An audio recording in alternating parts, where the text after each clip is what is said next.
Blocks of masonry were thrown here by an explosion in 1692 that ended the castle's long military career.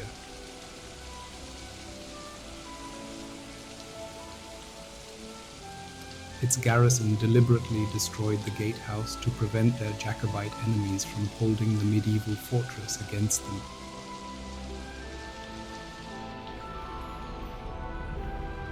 They then abandoned Urquhart.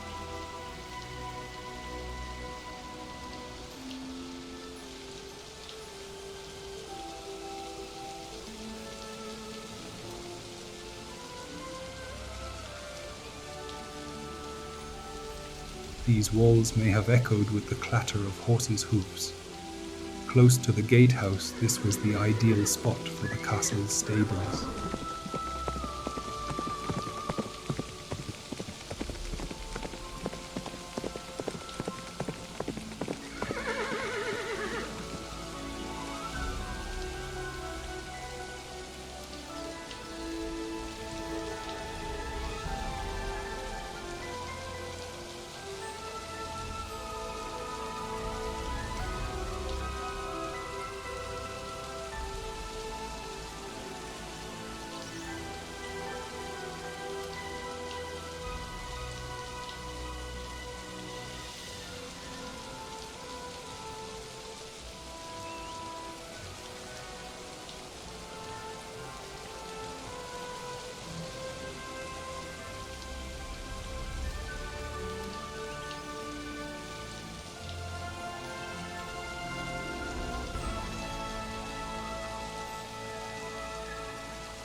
Urquhart was held by some of the most powerful men in medieval Scotland and forged a reputation as a virtually impregnable fortress during the Wars of Independence. This is the oldest part of the castle, perhaps built in the 1220s by the Durward family. The citadel's stone walls may have sat on earlier Pictish fortifications.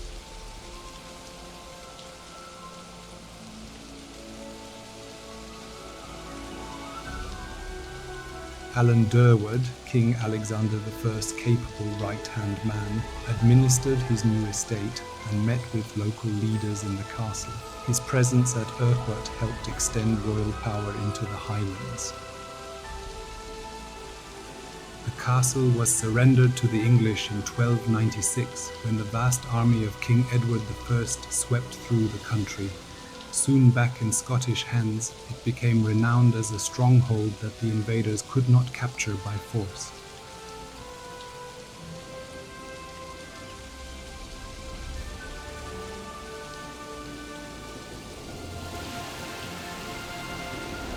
This beehive-shaped home for pigeons was built in the 1500s to provide fresh meat and eggs during the harsh winter months. 4 of its stone nesting boxes survive.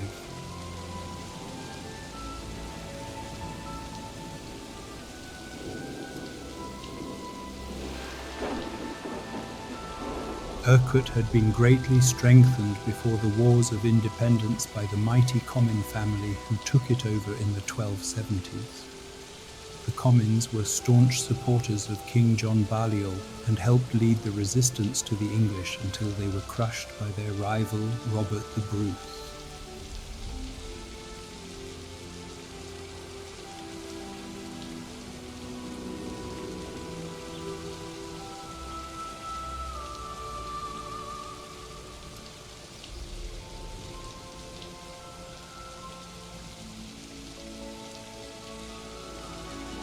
This gate linked Urquhart to the outside world. When roads were almost non-existent, it was easier for people to travel along the loch by boat.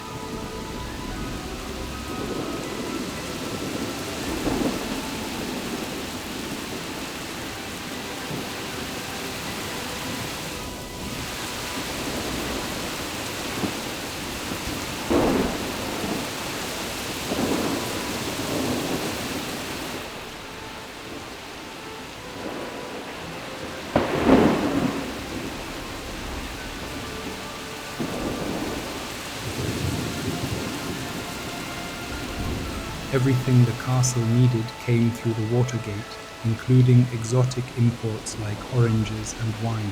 The besieged garrison in 1689–90 held out with supplies smuggled in here. But the water gate was also a weak spot that raiders traveling in galleys could exploit.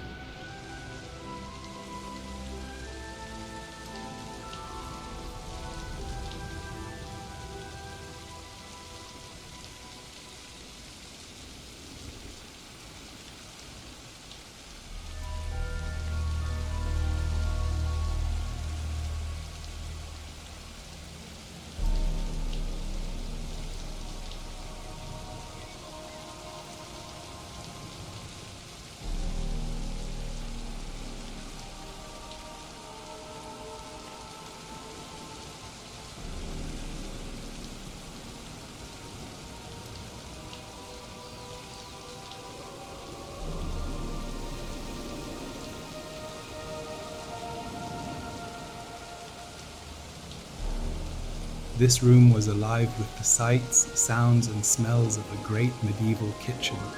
It was where the culinary creations enjoyed by the 14th century lord and his guests were concocted.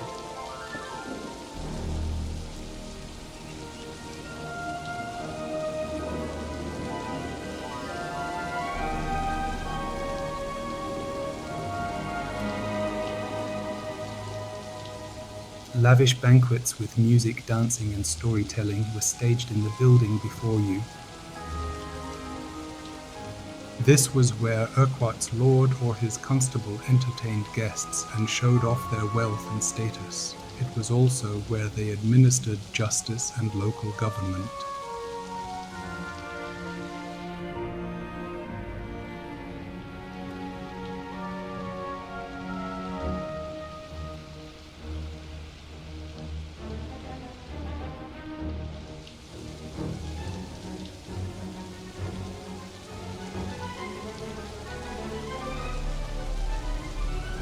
The mighty Common family built the hall in the late 1200s. The great chamber to its left was added in the early 1300s, probably as a private apartment for the lord and his family after the party. The hall was replaced by a less substantial building in the early 1400s, probably after being wrecked in an attack. The great chamber and kitchens were abandoned at this time.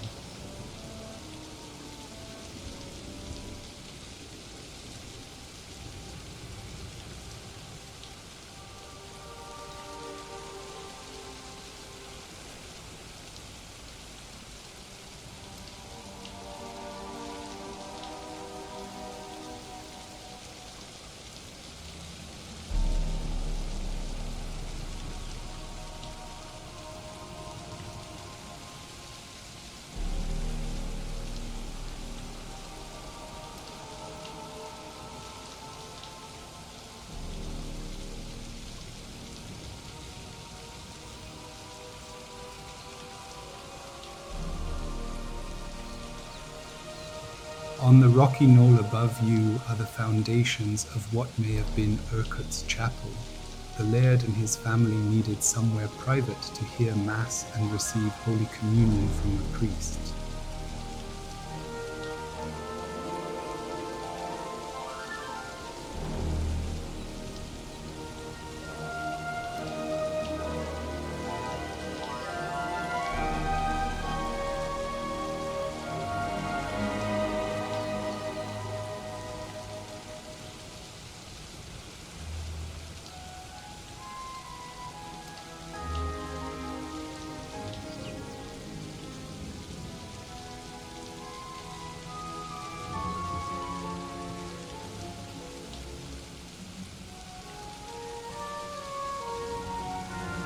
The new kitchen. Hearty Highland meals may have been prepared here for the residents of the Grant Tower. The building was part of a small complex added to the castle when it was rebuilt in the 1500s. The old kitchen block had been demolished by this time following repeated attacks on the castle.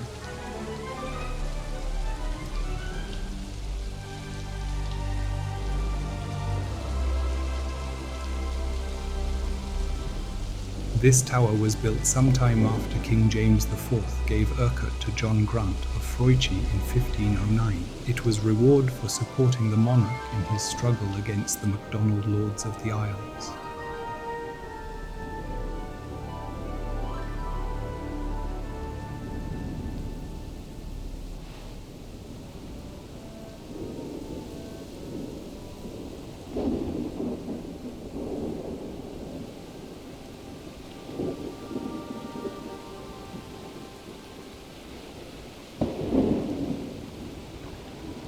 Along with Urquhart, Grant was given an extensive estate.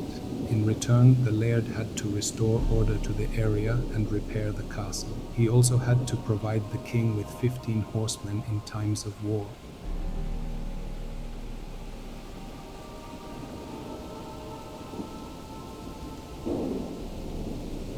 Grant's son John died with James IV at the Battle of Flodden in 1513. In the chaos that followed, the MacDonalds attacked and occupied Urquhart for 3 years.